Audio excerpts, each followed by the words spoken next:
এই যে এক টুকরো কাঠ দেখতেছেন না, এই এক টুকরো কাঠ দিয়ে আমি অসাধারণ ক্রিকেট খেলা স্টাম্প বানাই দেখাবো।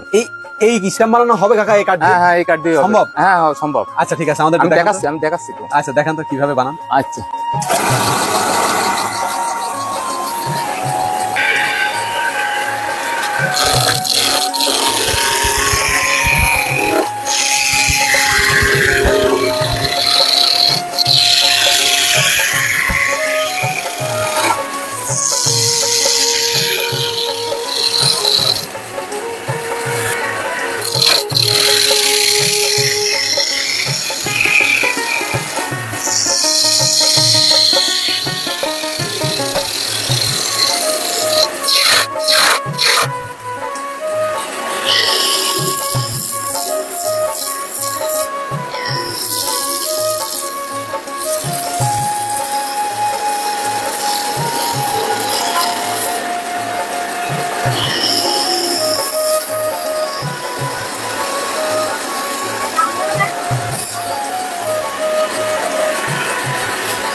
এই যে দেখেন স্টাম্পটা তৈরি করা দেখালাম।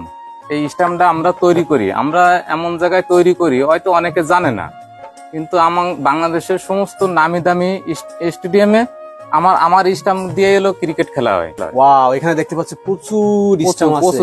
আপনারা তো লাখ লাখ লাখ লাখ তৈরি করা থাকে সবসময় স্টাম্প, তাই না? হ্যাঁ লাখ লাখ তৈরি করা থাকে। টোটাল 64 জেলায় আমরা হলো সাপ্লাই দিই। এই স্টাম্প গুলো তো মজবুত হবে কাকা, তাই না? হ্যাঁ মজবুত, মানে খুব সুন্দর মজবুত।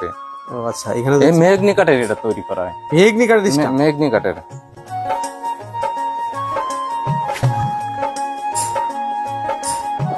এই যে কাঠ হলো এই যে আমরা সোয়ামিল থেকে এই যে মেহগনি কাঠ, এই যে অরিজিনাল মেহগনি কাঠ, এই যে দেখলি তো বুঝতে পারতেছেন তো। সব আইনে যে সাইজ করে রেখে দিয়েছি যাতে বেকায় না যায়, এই জন্যই একটার পর একটা দিয়ে সুন্দর করে সাইজ করে রেখে দিছি। আরো আছে, ওই পাশেও আছে, ওই পাশে আরো মানে 2-3টা আছে। এইটা দিয়ে এলো স্টাম্প বানানো হবে।